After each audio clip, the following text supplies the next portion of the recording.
Ang mensahe na ito hindi para sa mga perpektong tao. Kung ikaw ay perpektong Kristyano na, then pwedeng hindi mo na panoorin ang mensahe na ito. Kasi ang mensahe na ito ay para sa mga taong honest na umaamin na sila ay may struggle sa buhay at nahuhulog din sa kasalanan na gaya ko. Ang mensahe na ito ay para sa mga ordinaryong tao na nakakaranas ng kabiguan at pagkakamali. At na-realize niya na wala siyang magagawa kung hiwalay siya sa Diyos. Ibigan, tandaan natin na ang mabuting balita ng kaligtasan ay hindi para sa mga banal, kung hindi para sa mga makasalanan. Kaya nga, ang Panginoong Hesus ay nagkatawang tao at pumunta dito sa lupa para gamutin ang mga may sakit at hindi doon sa mga taong hindi na nangangailangan ng kagalingan. Ang mensahe na ito ay para sa mga taong nagsisikap na gawin ng kanyang best para sumunod sa Diyos. Kaya lang, siya ay nadapa pa din. Para ito sa isang campus missionary na ang intention ay sumunod sa Diyos. Kaya lang isang araw ay nakita niya sarili ng lasing at nasangkot sa isang casual sex. Para ito sa isang pastor na maaring nakapagsinungaling sa kanilang meeting kasama ang mga elders nito. Para ito sa D-group leader na hindi nagpakita ng mabuting halimbawa sa kanyang mga miyembro. O kaya para ito sa isang magulang na ginawa ang lahat ng makakaya niya para dalhin ang kanyang mga anak sa Diyos, pero parang hindi nangyayari yung inaasahan niya. Para din ito sa mga Kristiyano na sinisikap na isabuhay kung anuman ang kanilang natututunan sa Diyos. Kaya lang ay bumagsak sa isang pagsubok. Para ito sa mga tao na nahihirapang tuparin ang kanyang pinangako sa Diyos. Para ito sa mag-asawa na nahihirapang ayusin ang kanilang relasyon. Para ito sa isang tao na nahihirapang lumaya sa addiction o anumang bad habits. Para din ito sa mga kabataan na hindi mapahindian ang mga kaibigan na nagbibigay ng masamang impluensya sa kanya. Para din ito sa pamilya na may struggle sa pinansyal. Para ito sa mga OFW na pinaglalabanan yung hirap ng trabaho at hirap ng damdamin na malayo sa kanilang mahal sa buhay. Para lamang makasurvive ang kanyang pamilya. Para ito sa mga tao sa iba't ibang paraan at kadahilanan ay nahulog sa kasalanan at nabigong magtiwala sa Diyos. Para ito sa mga Kristiyano na nabigo at ngayon ay punong-puno ng guilt feelings at nawalan ng self-confidence. Alam mo, na-realize ko na yung mga kilalang character sa Bible ay nakaranas din ng kabiguan. Pero hindi naging dahilan ng kabiguan na yon para hindi sila maging epektibo sa kanilang paglilingkod sa Diyos.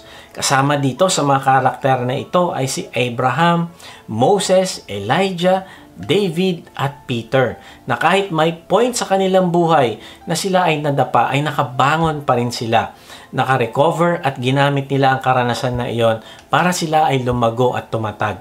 Na-realize ko na kung paano ang isang leader o ang isang mananampalataya ay tumutugon sa kanyang failure, ay magkakaroon ito ng epekto sa kanyang future na ministeryo sa Diyos o sa kanyang future na paglago bilang alagad ng Panginoong Hesus. Ang mga karakter na binanggit ko ay nadapa sa kasalanan pero mas lumakas at naging epektibo sa kaharian ng Diyos dahil tama ang kanilang naging tugon sa kanilang failure. Sabi ni Freud, the worth of a man must be measured by his life, not by his failure under a singular and peculiar trial. Narealize ko na kung paano isang leader o isang mananampalataya ay tumutugon sa kanyang failure, ay magkakaroon ng epekto ito sa kanyang future na ministeryo sa Diyos. Kung tama ang kanyang magiging pagtugon sa failure, ay magkakaroon ng pagbabago sa kanyang buhay na epektibong magagamit niya para sa kaharian ng Diyos. Ang mga karakter na binanggit ko na nadapa sa kasalanan ay mas lumakas at naging epektibo sa kaharian ng Diyos dahil tama ang kanilang naging tugon sa kanilang failure. Kaibigan, ng isang mature na alagad ng Panginoong Hesus ay naiintindihan niya ang biyaya at pagpapatawad ng Diyos sa kanya. Naiintindihan niya ang katotohanan na ang kanyang failure ay hindi katapusan ng mundo. Maaaring may mga consequence siyang pagdadaanan, kagaya ng mga consequence na pinagdaanan ni David dahil sa kanyang kasalanan. Pero alam ng isang mature believer na makakapagpahinga siya sa biyaya o grace ng Diyos. At dahil dito muli siyang lalakas dahil babangon siya at hindi susuko. Nakakalungkot kasi kapag tayo nakakaranas ng kabiguan, ang tendency ay manatili tayo doon sa ganong kalagayan at hindi na babangon para ituwid ang pagkakamali. Kaya kaibigan, pag-usapan natin, paano ba tayo tutugon sa ating mga failures? Paano ba tayo epektibo mag-move forward na matutunan natin yung ating pagkakamali? Na matutunan din natin kung sino ang Diyos at kung paano niya tinitignan yung ating kasalanan at anong pangako niya para sa atin. Kaibigan, tapusin mo ang mensahe na ito upang makalaya ka sa pagkakulong mo sa iyong pagkakamali sa buhay.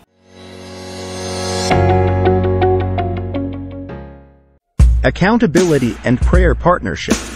To foster greater commitment, we emphasize accountability. When you're held accountable, your dedication to achieving your goals intensifies. Knowing that your trusted partner will engage in regular discussions about your progress will motivate you to stay committed. Accountability also nurtures self-control, making you more mindful of your decisions and actions, as you understand you'll be answerable for them. Take action now and commit to our campaign of weekly prayer and accountability sessions with your partner to experience these benefits firsthand. Together we progress. Prayerful partners, accountable hearts. Magandang araw muli mga ka-Wodji. Salamat sa Diyos sa inyong pagsubaybay sa mga mensahe ng ating Diyos dito sa ating vlog na may bagong upload every Sunday 6 p.m. Sa mga hindi pa nakakilala sa akin, ay ako po si Kuya Mike. Ang calling po sa akin ng Diyos ay magbahagi ng kanyang salita sa paraang mas madaling maiintindihan ng mga manonood. Salamat din pala sa mga bagong members ng ating online discipleship group. Kung gusto mo sumali sa discipleship group ay mag-type ka lang ng join sa comment section. Sa mga gustong mag-lead naman ng Bible study group ay message nyo lang kami. Type nyo ang salitang lead at magre-reply kami para sa link ng registration. Meron nga pala tayong live worship service sa Up Live na ginaganap every Sunday 10 a.m. Pwede namin kayong ipanalangin dito pagkatapos ng service. Sa mga gustong sumamba na kasama namin ay mag-type lang kayo ng worship at paladala namin kayo ng link. Kung hindi ka pa nga pala nakakasigurado sa iyong kaligtasan, hindi ka sigurado kung matapos ka mawala sa mundong ito ay makakasama mo ang Diyos sa langit, ay mag-type ka ng save sa comment section at babahaginan ka namin na mabuting balita. Okay, balik tayo sa topic. So number 1, paano ba tayo tutugon sa ating pagkahulog sa kasalanan? Confess. Ang ibig sabihin ng confess o paghahayag mo ng iyong kasalanan sa Diyos ay pagsasabi sa Kanya na alam mo na mali ang iyong ginawa. Kinikilala mo ang standard ng Diyos na perfect at hindi ka nakaabot dito. Kaya marahil nahihirapan ka sa iyong guilt feeling. Ipahayag mo ang iyong kasalanan sa Diyos. Sabi sa 1 John 1:9, subalit kung ipinapahayag natin ang ating mga kasalanan, patatawarin tayo ng Diyos sa mga ito at lilinisin tayo sa lahat ng ating kasalanan sapagkat siya'y tapat at matuwid.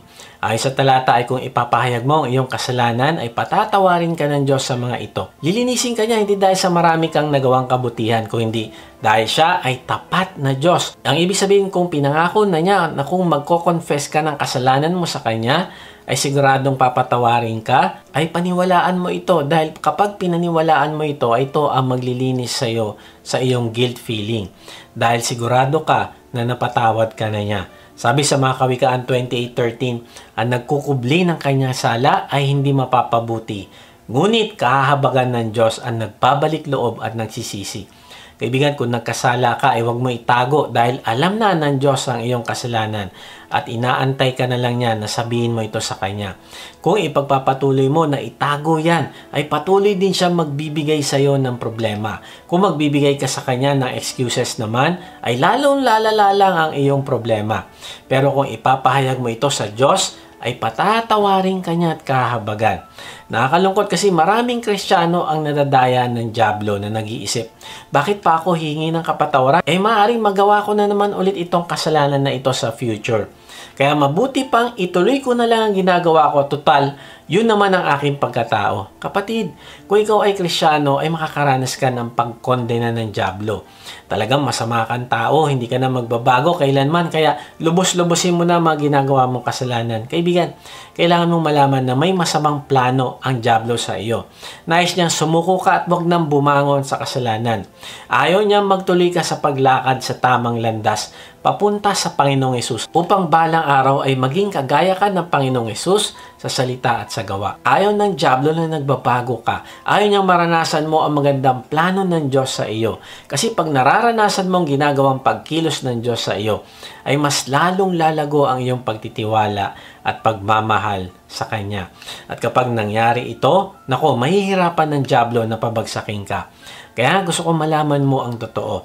Hindi ka gusto ni Taning. In fact, kaaway ang turing niya sa iyo. Kaya huwag ka maniniwala sa sinasabi niya. Oo, nagkasala ka pero hindi ikaw ang kasalanan mo. Ang kakayahan mo magkasala ay hindi ang iyong pagkakakilanlan. Halimbawa, kung kaya mong kumahol na parang aso, ay hindi nangangahulugan na magiging aso ka din. Kaya kung nagkasala ka, hindi ibig sabihin, yan ang iyong identity. Mali yan. Tandaan mo na ikaw ay anak ng Diyos. Ikaw ay saint. Kaya isabuhay mo ang iyong identity. Lapit ka sa Diyos dahil kahit kailan ay hindi ka niya itataboy. Ikaw ay mas higit sa nagawa mong pagwawala nung nagalit ka sa iyong empleyado. Ikaw ay mas higit sa pagwawalang bahala mo sa iyong magulang. Ikaw ay mas higit sa pagnanakaw mo sa iyong kumpanya. Ikaw ay mas higit sa kung anong sinasabi ng ibang tao sa iyo. Ikaw ay mas higit sa kung anong negatibong pagtingin mo sa sarili. Ikaw ay mas higit sa sexual sin na nagawa mo. Ikaw ay mas higit sa nagawa mong kasalanan. Bakit? Dahil ikaw ay na kay Kristo na. Ikaw ay nilinis at ginawang bago ng Diyos. Hindi mo kailangang itato sa katawan mo na ako si Mr. Magnanakaw o Mrs. Swindler. No, meron kang pag-asa. Hindi ka isang tao na walang purpose sa buhay at wala ng pag-asang maayos. Hindi ko minamaliit ang kasalanan. Hindi ko din pinopromote ang paggawa ng kasalanan para isipin mo na okay lang gawin pala ang kasalanan. No, ang sinasabi ko ay kahit anong kasalanan ay may pag-asa. Dahil kung magsisisi ka, hihingi ka ng kapatawaran sa Panginoong Hesus, ikaw ay lilinisin at bibigyan ng bagong simula. Kaya kaibigan, confess your sin at bumangon ka na. Sumali ka ulit sa iyong discipleship group. Kausapin mo ang Diyos ng regular sa iyong quiet time at itanong mo sa Kanya, Lord, ano po ba ang direction mo para sa akin? Ipagpasalamat mo sa Diyos ang pagpapatawad niya sa mga ginawa mo. Ang masamang intensyon, pagkamuhi, kalaswaan at imoralidad. Ang lahat ng ito ay pinatawad na ng Diyos. Ikaw ay binibigyan na ngayon ng bagong simula. Binibigyan ng bagong pagkakataon na ituwid ang iyong mga pagkakamali at binibigyan ka din ng kakayanan na ayusin ang mga nasirang relasyon sa mga taong nakapaligid sa iyo. Kaibigan, kahit gaano ka pa kalayo ngayon sa Diyos, kahit gaano katagal ka nang hindi nananalangin, o gaano katagal ka nang hindi nagsisimba, o gaano katagal ka nang hindi nagbabasa ng Bible, o nakikipag-usap sa Kanya, ay hindi ito makakaapekto sa pagmamahal ng Diyos sa iyo. Kaya magpakumbaba ka na lumapit sa Kanya at patuloy na palaguin ang relasyon sa Kanya. Confess your sin to God. Kaya paalala mo ito sa sarili na sa gitna ng iyong brokenness, sa iyong paghihirap, sa iyong mga regrets, ikaw ay mahal na mahal ng Diyos. Ikaw ay patatawarin at pagagalingin kung ikaw ay magko-confess at magre-repent ng iyong kasalanan. Kuya Mike, malala talaga nagawa kong kasalanan kasi nagawa ko ito nung Kristiyano na ako at kilala ko na ang Panginoong Hesus. Alam mo, hindi nagulat ang Diyos nung ikaw ay nagkasala. In fact, alam niya magkakasala ka pa din matapos ka manampalataya sa Kanya. Kaya nga gumawa siya ng solusyon para sa kapatawaran ng lahat ng ating kasalanan, past, present at future sins. At ginawa niya itong available para sa iyo at para sa ating lahat. Hindi siya nagsasaya dahil nagkasala ka. At hindi din naman siya galit sa iyo kung hindi nalulungkot siya dahil sa ginagawa mo sa iyong sarili. Dahil sa pagmamahal niya sa iyo ay nagdadalamhati siya dahil alam niya ang mga consequences ng mga ginawa mong pagsuway at pag-ayon sa sanlibutan. Sabi sa Efeso 4:29-31, at huwag ninyong bigyan ng kalungkutan ang banal na spirito ng Diyos sapagkat ang banal na spirito ang siyang tanda na kayo'y sa Diyos at siya ang katiyakan ng kaligtasan nyo pagdating ng araw. Mahal ka ng Diyos at nalulungkot siya kapag ginagawa mo ang pagsasalita ng masama, sama ng loob, galit at pag-aaway, pagbubulyaw, paninira sa kapwa at masasamang hangarin. Bakit? Dahil alam niya nasisirain ka ng kasalanan na ito, pati ang mga mahal mo sa buhay.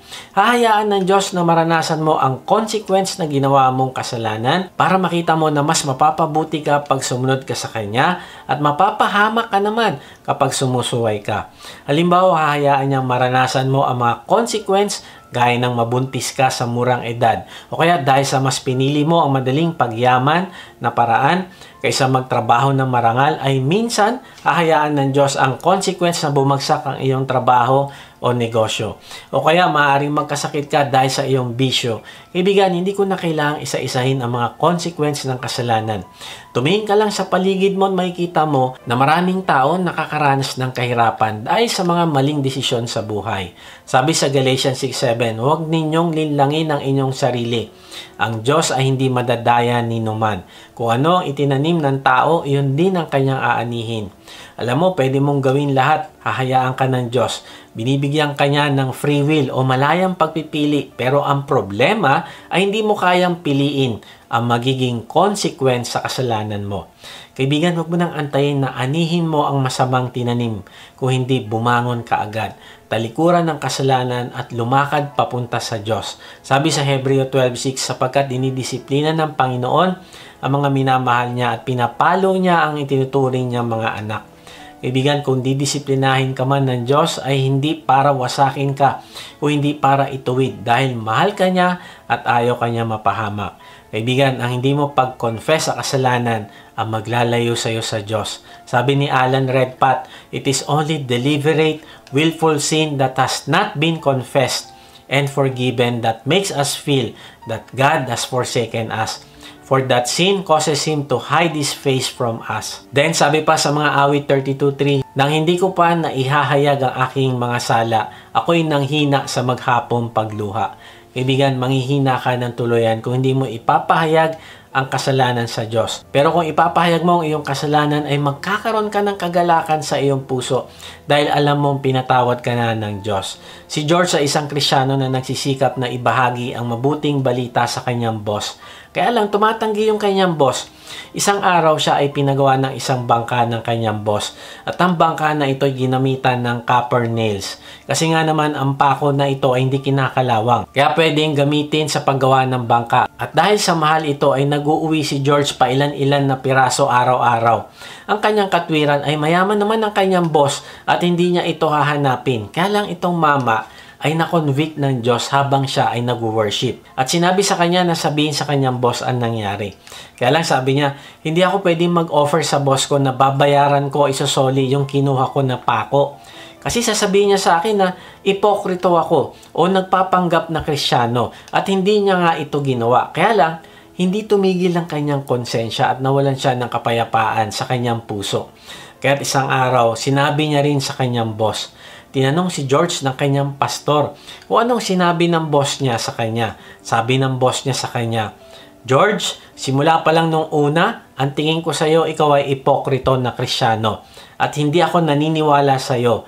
Pero ngayon sa ginawa mong pag-amin at pagsoli ng mga pako na ninakaw mo, ay narealize ko na walang gagawa ng ginawa mo kung hindi totoo na ang Diyos ay nasa iyo. Kaya ako ay maniniwala sa iyong Diyos. Ang testimony na ito ay sinabi din ng pastor sa pulpito at isang araw ay may isang babae ang lumapit sa kanya. Sabi nito na siya ay meron ding copper nails na nagbabagabag sa kanyang konsensya. Sabi ng pastor, bakit ka merong copper nails hindi ka naman gumagawa ng bangka? Hindi nga po, pero ako po ay book lover at ako po ay nagnanakaw ng libro mula sa aking kaibigan. Kaya nag-decide po ako kagabi na tanggalin yung copper nails sa aking konsensya at sinoli ko ang lahat ng books na ninakaw ko sa aking kaibigan at ipinagtapat ko ang aking kasalanan. Pinatawad ako ng aking kaibigan at ngayon malinis na yung aking konsensya. Isang araw ay nagkwento din yung pastor ng patungkol sa copper nails nung siya ay nag-preach sa isang high school chapel. Ilang araw matapos ang service ay sinabi ng principal sa kanya na dahil sa kanyang copper nail story ay maraming ninakaw na fountain pens ang nasa ulik sa kanilang may-ari. Narealize ko na hindi nakakapagligtas ng kaluluwa ang pagsusoli ng isang bagay. Pero ang isang tao na nag-confess ng buong puso ng kanyang kasalanan sa Diyos ay nalilinis ang puso at dahil dito nagkakaroon siya ng pagnanasa na ituwid ang nagawa niyang mali. Kaibigan, ano yung copper nails mo? Anong kasalanan na kailangan mo i-confess sa Diyos? Huwag kang magdalawang isip dahil nakahanda ang Diyos na patawarin ka at linisin ang iyong puso. Number 2, paano ka babangon sa pagkahulog mo sa isang kasalanan? Repent. Bagaman importante na aminin natin ang ating kasalanan sa Diyos, ay importante din ang ating pagsisisi. Ang repentance o pagsisisi o metanoia sa salitang Griego ay pagbabago ng isip na nagreresulta sa pagbabago ng puso at nagreresulta ng pagbabago din ng behavior. Ang repentance ay pagdidesisyon sa isip na nagbubunga ng kaakibat na aksyon. Walang taong seryosong nagsisi pero sinasadya niya pa rin gawin ng isang kasalanan. Ang taong iyon ay hindi totoong nagsisisi. Yes, maaari tayong madapa ulit pero ang totoong nagsisisi ay babangon at itutuloy ang pagbabago. Kaya kaibigan, ito ang problema. Kapag ginajustify mo o pinapangatwiranan mo ang iyong kasalanan at hindi mo ito tinutuwid, ay patuloy ka mababaon dyan sa kasalanan na yan at patuloy ka mabibigo. Kailangan natin magdesisyon na sa tulong ng Diyos ay baguhin natin ang ating pag-iisip at aksyon. Ang repentance ay nangangailangan ng honesty. Kikilalanin mo na mali ang ginagawa mo at handa kang gawan ito ng hakbang upang magbago. Haharapin mo ang anumang consequence para lamang ikaw ay magbago. Gaya nung nagnakaw ng copper nails, haharapin niya ang consequence na maaari siyang matanggal sa trabaho. Basta magawa niya lang ang tama. Hanggat hindi ka nagre-repent at hinaharap ang iyong kasalanan at hanggat hindi mo ginagawa ng paraan, ay hindi ka makakawala sa iyong failure. Ang repentance ay hindi isang bagay na ginawa mo ng minsanan. Tapos boom, yun na yun, nagrepent ka na o nagsisi. No, ang pagsisisi ay panghabang buhay na proseso ng tuloy-tuloy na pagbabago ng isip. At ang pagbabagong ito ng isip ay nagbubunga ng pagbabago ng gawain. Ang pagsisisi o pagbabago ng isip ay nangyayari sa tulong ng banal na spirito habang ikaw ay nagbababad sa presensya ng Diyos at sa kanyang salita. Ang banal na spirito ang nagpapahayag ng mga katotohanan sa salita ng Diyos at nagbabago ng iyong puso. Unti-unti ay mapupuno ang iyong isip ng katotohanan hanggang sa ma-develop sa iyo ang pagkamuhi sa kasalanan. So ano-ano ba ang praktikal na paraan para mabago yung ating pag-iisip? Basahin mo at pagbulay-bulayan ang salita ng Diyos araw-araw. Pakinggan mong mabuti ang sinasabi niya sa iyo mula sa kanyang salita. Sumamba ka tuwing linggo at buong kasabikan mong isa-puso ang salita niya mula sa worship services at magkaroon ka ng passion na i-apply sa buhay ang narinig. Mag-join ka din sa discipleship group dahil marami kang matututunan dito patungkol sa Diyos kasama ng ibang mananampalataya. Makinig ka sa What G Messages sa YouTube at Facebook, magbasa ka ng mga Christian books at marami pang ibang paraan. Ang point ay seryosohin mo ang pagpapakain sa isip mo ng salita ng Diyos upang magkaroon ito ng pagbabago. Pakinggan natin ang isang testimony ng pagbabago. Isang mapagpalang araw po sa ating lahat. Ako po si Bibi Ann Harapa, nakatira sa Paite, Laguna. Bata pa lamang po ako ay nasayaw na ako kay Lord. Ako po ay isang tambourine dancer. At matagal na panahon na ito po yung ministry ko sa church. At naging Sunday school teacher din po ako ng mga bata. Akala ko okay na.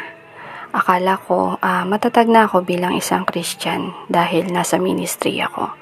Paglipas ng panahon, maraming pagsubok, problema ang dumating sa buhay ko. Taong 2010, nagpakasal kami ni June. Hindi naging maganda ang simula ng pagsasama namin bilang mag-asawa. At taong 2016 ay nagsimula ako magtrabaho sa labas as massage therapist. At ito din yung panahon na lumayo ang loob ko sa aking asawa. At ganun din ang relasyon ko sa Diyos. Kalaunan, natuluyan ang paglayo ko sa Diyos. Dahil sa mga bagay na ginagawa ko na wala sa kalooban niya. Nagkaroon ako ng karelasyon ng mga panahon na yon, pero umuwi pa rin ako kay June dahil sa aking mga anak. Tumagal ang relasyon namin ng 2 taon. At kahit anong yaya ni June sa akin sa church, ay hindi ako nagre-response. Bagkos, puro masasakit na salita pa ang natatanggap niya sa akin. Hanggang sa nabuntis ako na naging karelasyon ko. Nasabi ko noon sa Diyos, bakit? Nagtanong ako kung bakit. Bakit bata yung binigay niya sa akin? Dahil sa isip ko, sa mga nagawa ko, mas deserve ko kung sakit yung binigay niya sa akin. Pero bakit bata? Yun ang paulit-ulit kong tinatanong sa Diyos. To make the long story short, nakapanganak ako At tumagal na 4 na taon bago ko pa ito naamin sa asawa ko at sa kanyang pamilya. Kung di ako nagka-COVID ay di ko pa maiisip na umamin dahil na din sa takot na mamatay ako, nadala ko ang lihim na yon hanggang sa hukay. Thanks God dahil natanggap nila ang anak ko.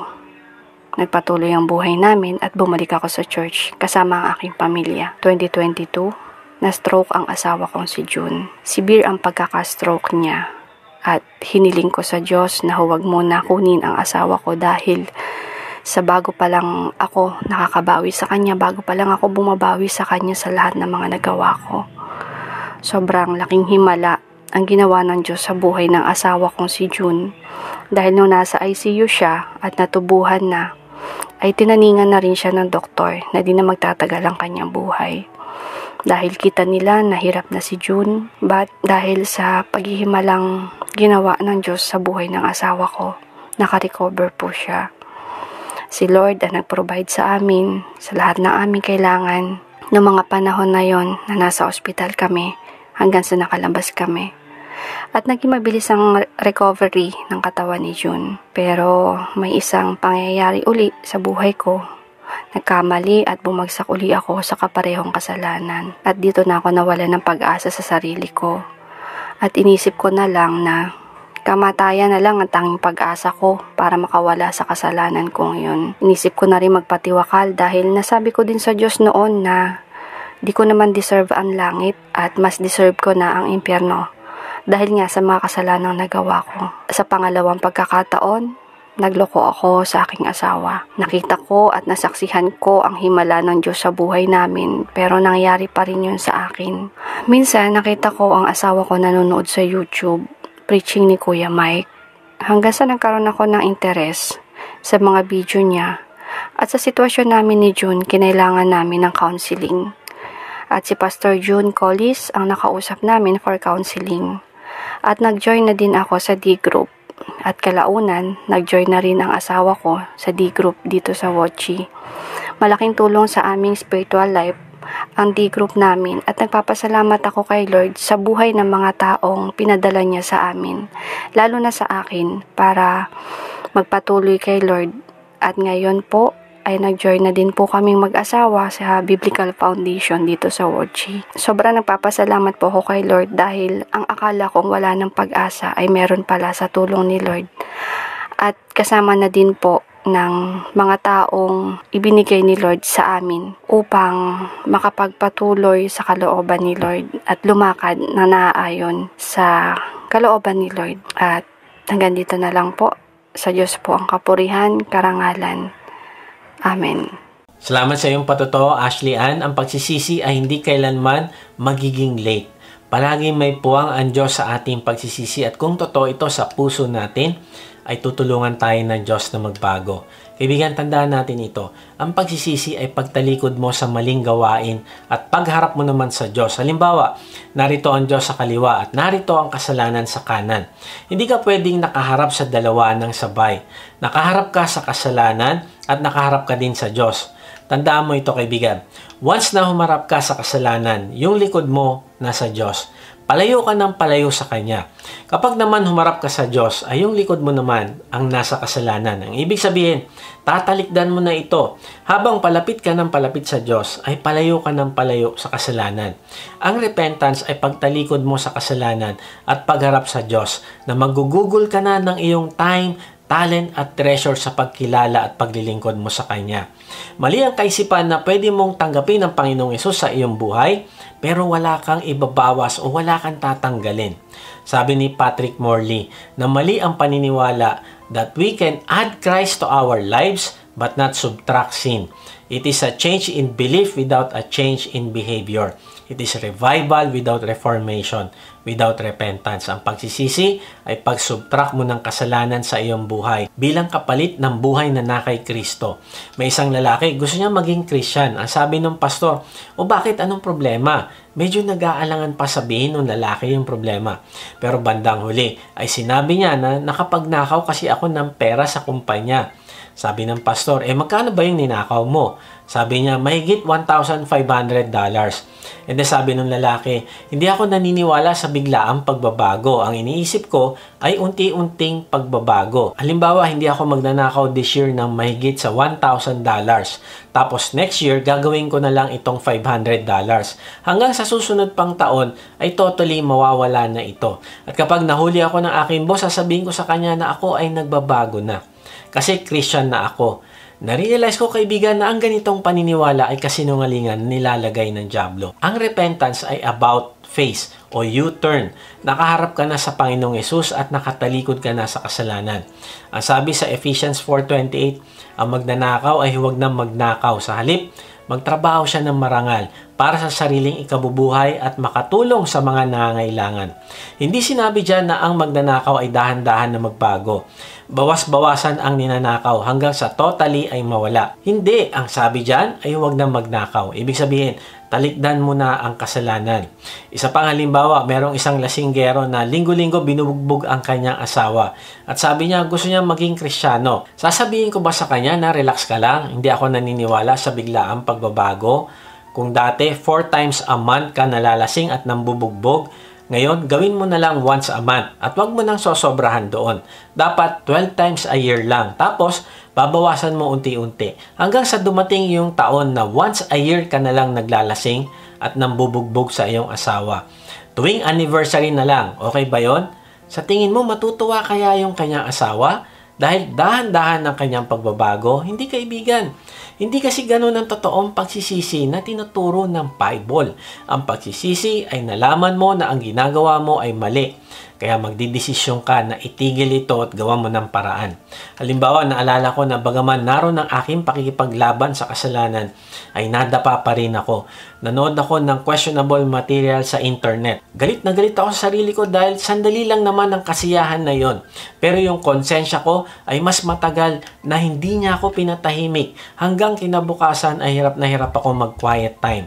Sabi ko, Lord, patawarin mo po ako. Ako po ay lustful, self-centered, adulterer, unfaithful, at hypocrite. Pero alam mo, pagtapos ko mag-confess sa Diyos, ay hindi ko naramdaman na kinondemn niya ako. At sa kabaligtaran, naramdaman ko yung peace dahil natanggap ko yung kanyang grace. Sabi niya sa akin, anak, my grace is sufficient for you. For my power is made perfect in weakness.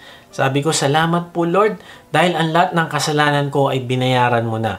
Tulungan mo ako na talikdan ang kasalanan na ito. At dahil dito, sinuri ko yung aking sarili. Kung ano yung nagtitrigger para gumawa ako ng ganong kasalanan. Narealize ko, una, wala palang lock ang aking cellphone. Pwede ako mag-browse ng kahit ano. Kaya ang ginawa ko ay nilagyan ko ito ng restriction. At ang aking asawa lang ang nakakaalam ng password. Pangalawa, yung Facebook ay meron mga inappropriate feeds na hindi nawawala. Kaya tinanggal ko ito sa aking cellphone. Kung meron lang akong ipopost ay doon sa cellphone na hindi ko ginagamit ang gagamitin ko. Pangatlo, ang trigger ko ay pag wala akong ginagawa at ako ay naka-idle lang. Nako, mas malakas ang hatak sa akin na manood ng questionable material. Kaya ang ginawa ko ay sinikap ko na i-maximize yung time ko sa paggawa ng mga bagay na nakakalugod sa Diyos. Naging busy ako sa mga pinapagawa sa akin ng Diyos. Kahit bago matulog ay agenda ng Diyos ang ginagawa ko. Gaya ng devotion naming mag-anak or editing ng video o paggawa ng script sa message at iba pa. Pinaintindi sa akin ng Diyos na ang totoong repentance ay gagawin mo ang lahat upang makaiwas ka sa pagkahulog ulit sa kasalanan na iyon. Now, magiging perfect ka ba? Hindi. Pero sa tulong ng Diyos ay kapag itinuon mo ang buo mong lakas, attention at oras sa kaharian ng Diyos, ay hindi mo masasatisfy ang iyong selfish desire. Sabi sa Galatians 5:16, sinasabi ko sa inyo, mamuhay kayo ayon sa Espiritu at hindi ninyo pagbibigyan ang mga pagnanasa ng laman. Kaibigan, ang pag-focus sa Diyos at paglakad kasama niya araw-araw ang magbibigay sa iyo ng tagumpay laban sa pagnanasa ng iyong laman. Now, ang pag-repent ay hindi lang natututo ka sa nakaraang failure, o hindi ito din ay pagtatakwil mo din sa iyong nakaraang kabiguan. Ito ay pag-let go mo ng mga regrets sa iyong buhay. Ititigil mo na yung paninisi sa iyong sarili. Paninisi sa ibang tao at paninisi sa sitwasyon. Kung ginawa ko lang sana ito, sana hindi nangyari itong bagay na ito. Kung maibabalik ko lang ang nakaraan, aayusin ko na. Kaibigan, past is past. Ngayon na yung bagong simula. At wala ka nang magagawa para mabago yung nakaraan. Pero ito yung maganda. Kung magre-repent ka ngayon, ay mababago mo ang iyong future. Ikaw ay pinatawad na at binigyan ng pagkakataon na gawin mo na ang tama simula ngayon. Sabi sa Isaiah 53:5, ngunit dahil sa ating mga kasalanan, kaya siya nasugatan. Siya ay binugbog dahil sa ating kasamaan. Tayo ay gumaling dahil sa pahirap na dinanas niya at sa mga hampas na kanyang tinanggap. Kaibigan, hinayaan ng Panginoong Hesus na siya ang parusahan para sa iyong kasalanan. Kaya't ngayon, ay tanggalin mo na yung guilt feeling at simulan mo magpakabisi na makilala siya at tuparin ang plano niya sa iyong buhay. Ang repentance ay pagbabalik sa Diyos kahit na ikaw ay bumagsak. Ito yung totoong tagumpay. Sabi ni Abraham Lincoln, success is going from failure to failure without losing your enthusiasm. If you fall today, get back up and keep going. Then, sabi pa sa mga Kawikaan 24:16, sapagkat siya'y makakatayong muli, mabuwal man ng 7 ulit. Ngunit ang masama ay dagling nababagsak sa panahon ng kahirapan. Hindi pinangako ng Diyos na ikaw ay hindi mabubuwal o madadapa sa kasalanan. Ang matuwid na alagad ng Panginoong Hesus ay hindi yung mga naging perfect na hindi nabuwal. Kung hindi yung mga taong matapos mabuwal ay tatayo at tatahakin pa rin ang tamang landas papunta sa Diyos. Sa biyaya ng Diyos, ang isang matuwid ay makakatayo matapos siyang mabuwal. Pero yung masama, yung ayaw magsisi, ang sabi sa talata ay babagsak sa panahon ng kahirapan. Sabi ni Matthew Henry, the righteous person falls 7 times into trouble, but by the blessings of God upon his wisdom and integrity, he rises again, sees through his troubles and sees better times after them. Then sabi pa ni Matthew Henry sa isang quotation, the just man sometimes falls 7 times, perhaps into sins of infirmity through the surprise of temptation, but he rises again by repentance, finds mercy with God, and regains his peace. Kaibigan, tandaan natin na we are sinners saved by grace. At darating yung panahon na magkukulang ang ating pananampalataya at mabubuwal tayo. Mahihiya tayo sa ating ginawa. Pero kapag anak ka ng Diyos at ikaw ay nabuwal sa kasalanan, ikaw ay mahihiya. Pero alam mo na pwede kang tumakbo sa Panginoong Hesus na nagpapatawad ng iyong mga kasalanan. Kaya ang mangyayari sa isang anak ng Diyos na talagang nagsisi ay makakatayo tuwing mabubuwal at magtatagumpay pa rin na isabuhay ang buhay na magbibigay ng glory sa Panginoong Hesus. Si Pedro ay mas maraming nagawa matapos siyang mabuwal. Narealize ko tuloy ang epekto sa atin kapag tayo ay nabuwal sa kasalanan ay mawawala yung ating pride. Nawawala yung ating self-confidence. Nawawala ang ating impulsiveness. Nawawala ang ating vanity. Pero pagkatapos nating mag-repent, patawarin at i-restore ng Diyos, ay nagkakaroon tayo ngayon ng bagong confidence na hindi nakabase sa ating sarili. Kung hindi confident na nakabase na sa Diyos.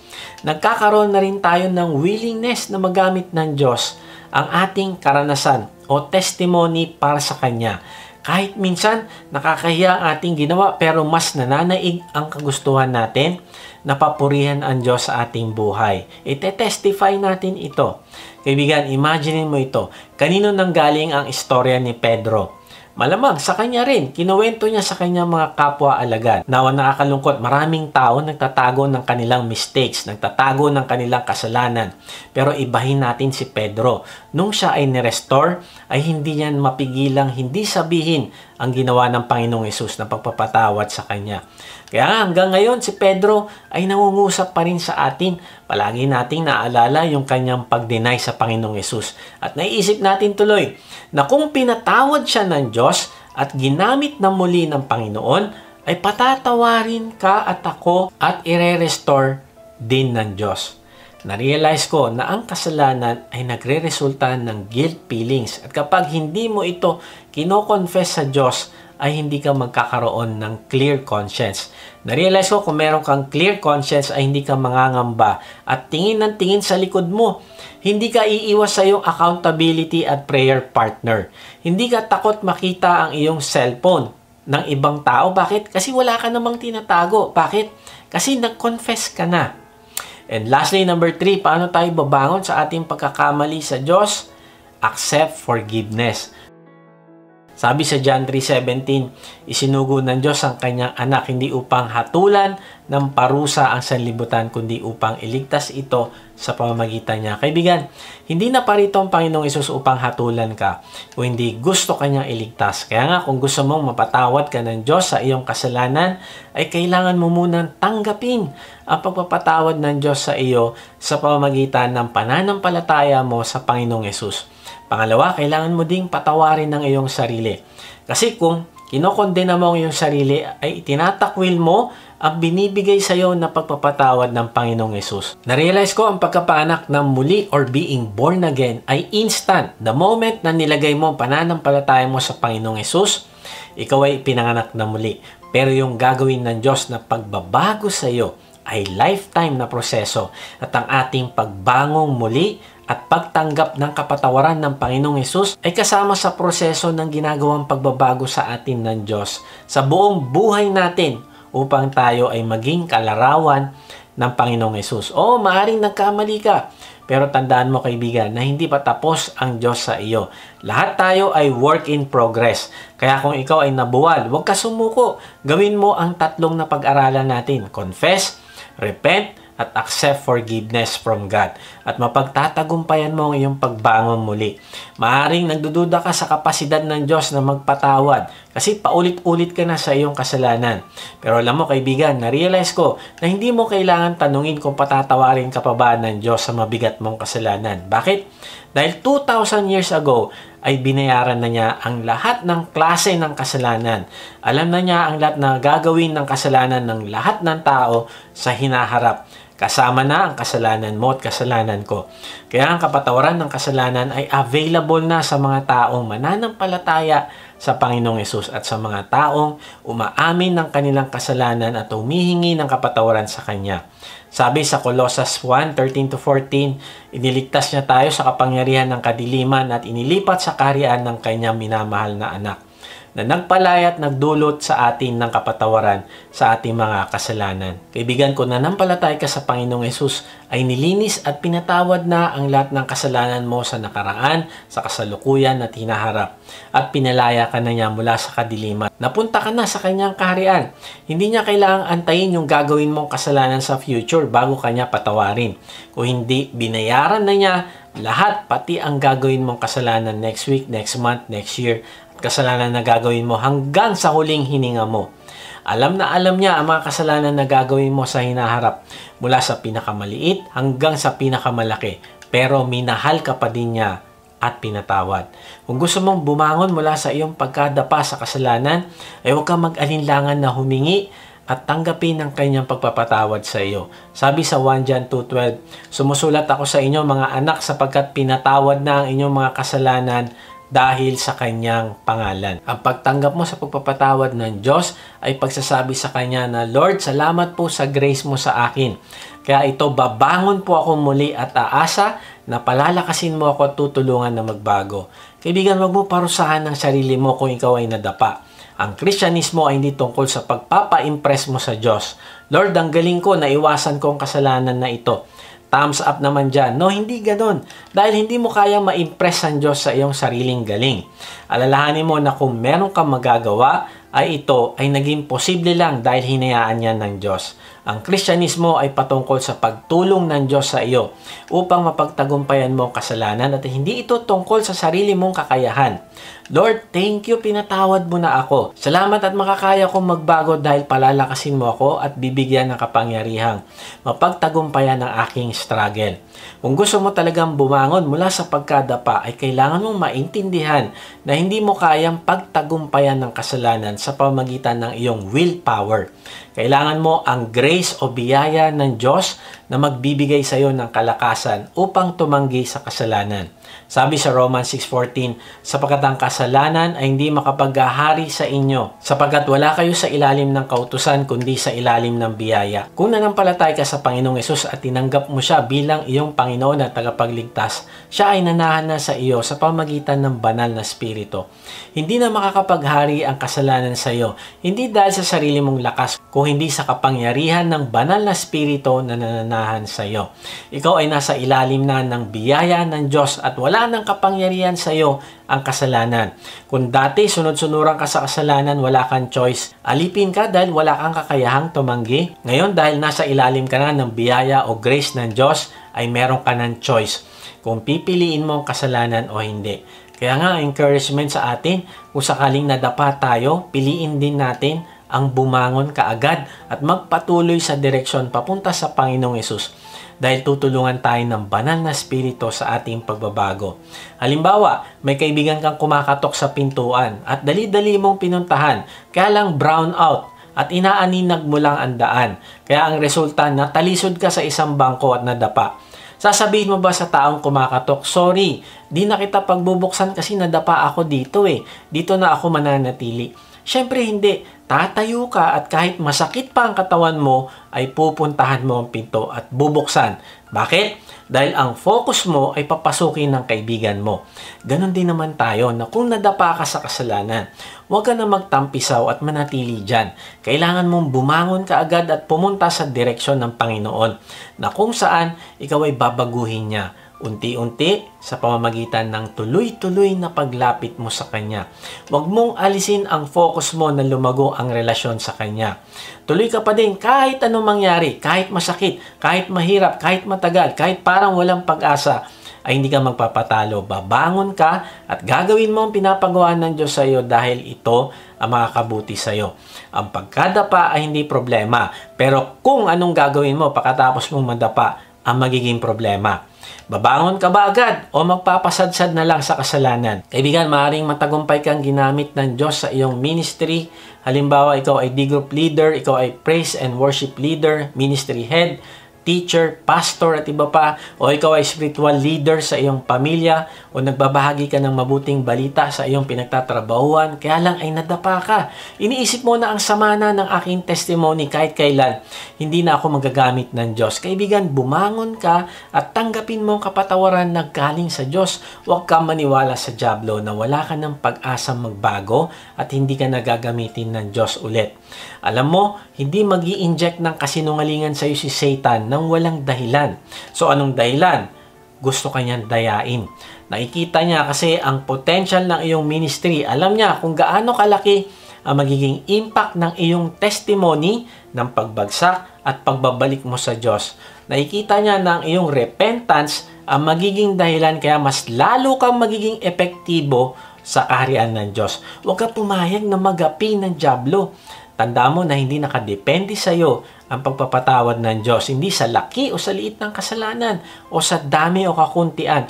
Hindi nakabase ang pagpapatawad ng Diyos sa iyo sa kanyang character. He is merciful, He is gracious, He is loving, He is compassionate. Isang araw, nagdadrive yung nanay at ang kanyang anak na 7 years old. Malakas ang ulan at yung bata ay nakatulala at nakatingin sa wiper ng kotse na umaandar pabalik-balik. E de sabi ng nanay, ano yung tinitignan mo? Sabi niya, Mami, naisip ko lang na ang ulan ay parang kasalanan at ang wiper ay ang Diyos. Patuloy na nililinis ang ating kasalanan. Na-shock yung mami. Kasi nakita niya kung anong laman ng isip ng kanyang anak. At sabi niya, napakaganda ng sinabi mo anak. Nakita mo ba yung ulan na patuloy na pumapatak sa ating salamin? Anong naiisip mo?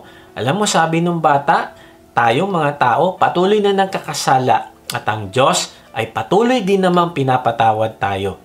Kaya kaibigan, tanggapin mo yung pagpapatawad ng Diyos sa iyo. Panghawakan mo yung sinabi ng Diyos na kaya niyang ayusin ang mga bagay sa ikabubuti mo. Sabi sa Romans 8:28, and we know that in all things God works for the good of those who love Him, who have been called according to His purpose. Sabi dito, ay paglalakipin ng Diyos ang lahat ng bagay. Sabi diyan, all things, mabuti at masama at kasama na dyan ang nagawa mong pagkakamali. At anong layunin niya? Para pagsamasamahin ang lahat ng bagay sa buhay mo. Sabi diyan, in all things, God works for the good of those who love Him. Wow, hindi mo kailangan matakot sa iyong pagkakamali. Bakit? Dahil kapag nag-confess ka, nag-repent, tinanggap mo ang pagpapatawad niya at pinakita mo na mas mahal mo siya kaysa sa iyong kasalanan, ay ang ending ay good. At ayon sa talata na yan, ay gagawin ito ng Diyos dahil tinawag niya ang isang tao na yon para sa isang purpose. Si Pedro ay nagmamahal sa Diyos. Kinilala niya ang kanyang pagkakamali at tinanggap ang pagpapatawad ng Diyos. Ang ending ay good. Mas lalong lumaki ang kanyang ministeryo at ginamit siya ng Diyos na may kapangyarihan sa kanyang kaharian. Bakit? Kasi ito yung purpose ng Diyos sa kanyang buhay. Kaibigan, may purpose ang Diyos sa iyo.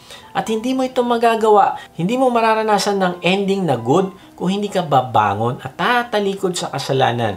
Kaibigan, hindi sasayangin ng Diyos ang iyong pain o hindi gagamitin niya yan para sa kanyang kaharian. Nung na-restore ng Panginoong Yesus si Pedro, ay tinanong niya ito sa John 21:15. Pagkakain nila, tinanong ni Jesus si Simon Pedro, Simon, anak ni Juan, iniibig mo ba ako ng higit sa mga ito? Opo, Panginoon, alam ninyo mahal ko kayo, tugon niya. Sinabi sa kanya ni Jesus, kung gayon, pakainin mo aking mga batang tupa. Alam mo, na-realize ko na matapos sabihin ni Pedro na mahal niya ang Panginoong Yesus, ay may sinabi ito na hindi niya inaasahan. Ano yon? Sabi ng Panginoong Yesus, kung gayon, pakainin mo aking mga batang tupa. Na-realize ko na marahil hindi inaasahan ni Pedro na pagkakatiwalaan pa siyang muli ng Panginoong Yesus. Matapos ang kanyang pagkabuwal, nung dinenay niya ang Panginoong Yesus ng 3 beses. Pero ito, ang Panginoong Yesus, na nagbibigay ngayon ng tungkulin sa kanya. Na-realize ko na powerful na malaman na ang Diyos ay nagtitiwala sa iyo at sa akin. Na merong Diyos na nagmamahal sa iyo ng walang kondisyon. Bakit? Kasi ibibigay mo na ngayon ang buhay mo para sa Diyos. Magtitiwala ka na sa Kanya na siya ay nagmamahal sa iyo. Kaya kaibigan, ang tanong, mahal mo ba ang Diyos? Then gawin mo ang purpose niya para sa iyo. Magbahagi ka ng mabuting balita sa iba at gumawa ka ng alagad. Nagtitiwala ang Panginoong Yesus sa iyo na magagawa mong inuutos niya sa iyo kahit pa nga ilang beses ka nang nadapa. Maaring sinasabi sa iyo ng Diyos ngayon, feed my sheep, bumalik ka sa ministry. Tanggapin mo ang consequences na maling desisyon at magpatuloy sa pinapagawa ng Diyos sa iyo. Maaring sinasabi ng Panginoong Hesus sa iyo, kung mahal mo ako, bumangon ka, or be a godly person in your family. Be a godly father or mother. Be a godly brother, or be a godly sister, or be a godly child. Honor your parents. Let your light shine so that you can bring your loved ones to me. Si Chuck Colson ay isa sa mga pinagkakatiwalaan ni President Nixon ng Amerika. Kaya lang matapos ang Watergate scandal ay nakulong si Colson. At nung siya ay nakulong, ay nakilala niya ang Panginoong Hesus. At dahil dito, binigay ni Colson ang kanyang buhay sa Panginoong Hesus. Nagsimula si Colson ng isang ministry sa kulungan. Siya ang isa sa pinaka-influential na Christian leader na naging dahilan ng transformation ng mga inmates na naabot ng kanyang ministeryo. Na-realize ko na sa pamagitan ng kanyang failure o pagkakamali ay nagawa ng Diyos na baguhin ito at gawan ng mabuting ending. Binago niya ang buhay ni Colson, pati na ang mga buhay ng mga tao na abot ng kanyang ministeryo. Kaibigan, ang failure mo ay hindi katapusan kung hindi maaari itong magbukas ng bagong pinto upang makapaglingkod ka sa Diyos. Kaibigan, tingin ka sa malayo sa purpose ng Diyos sa iyong buhay at ikaw ay magtatagumpay na makabalik sa paglilingkod sa Kanya. Sabi ni Charles Noble, you must have long-range goals to keep you from being frustrated by short-term failures. May isang pulubi na hinarang ang isang dumadaan na lawyer sa isang kalsada at nanghingi ito ng barya. Habang binibigyan ito ng lawyer ay nakita niya na parang pamilyar ang mukha ng pulubi. Sabi niya, parang pamilyar ang iyong mukha. Alam mo, sabi ng pulubi, oo, natatandaan mo ba na magkaklase tayo sa 2nd floor sa Oxford High School? Oo, naalala ko, ikaw si Sam. Alam mo, yung lawyer kumuha ng kanyang cheque at nagsulat ng $1,000. Sabi niya, ito, magsimula ka na ng bagong buhay. Wala akong pakialam kung anong nangyari sa iyo sa nakalipas, pero magsimula ka na ngayon ng bagong buhay. Alam mo, maluha-luha na nagmamadaling pumunta yung pulubi sa bangko. At habang papalapit na siya sa bangko, nakita niya sa salamin na yung mga teller, malinis at maayos sa mga damit na suot. At nung tinignan niya yung kanyang sarili, nakita niya ang dumi niya at ang sabi niya, hindi nila ako tatanggapin. Itong cheque mula sa akin, ire-reject nila. Sasabihin nila na dinaya ko lang ito at nanloko ako. At hindi na natuloy ang pulubi.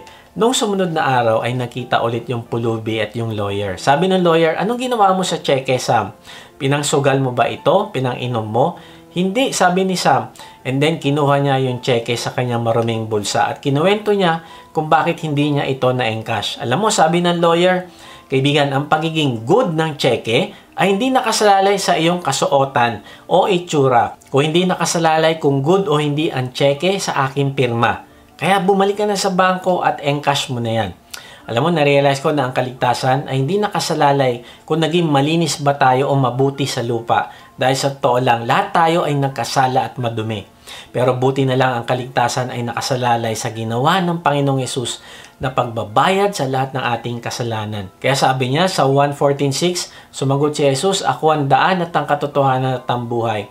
Wala makakapunta sa Ama kundi sa pamamagitan ko. Hindi sinabi sa talata na ang daan ay ang Panginoong Yesus at paggawa ng mabuti o pagsali sa isang relihiyon. Kung hindi, sabi dyan, ay ang daan ay siya lamang at walang iba. Kaibigan, marahil nais mo nang magsisi at bumangon mula sa iyong pagkadapa. Kaya ngayon ay kailangan mo nang tanggapin ang kapatawaran at kaligtasan na inaalok sa iyo ng Panginoong Yesus. Sabi sa mga Gawa 2:21, at sino mang tumawag sa pangalan ng Panginoong Yesus ay maliligtas. Kaibigan, tumawag ka ngayon sa Panginoong Yesus. Ito ay pagpapakita ng pananampalataya mo sa Kanya na Siya ang nagbayad ng lahat ng iyong kasalanan sa krus. Kapag ginawa mo ito, patatawarin ka niya sa iyong mga kasalanan at bibigyan ng buhay na walang hanggan. Kahit nasan ka ngayon, ipahayag mo ang iyong pananampalataya sa pamagitan ng isang panalangin. Sabihin mo sa Kanya, Panginoong Yesus, inaamin ko po na ako ay makasalanan. Patawarin niyo po ako.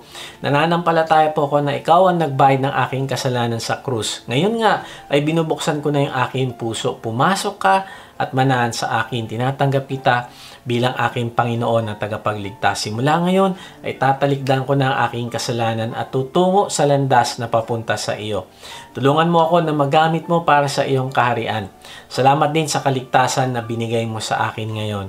Amen. Kung sumabay ka sa panalangin natin, bilang pananampalataya at pagtanggap mo sa Panginoong Yesus ay mag-iwan ka sa comment section ng salitang accept para makilala ka namin at masama sa aming panalangin para sa iyong paglagong spiritual.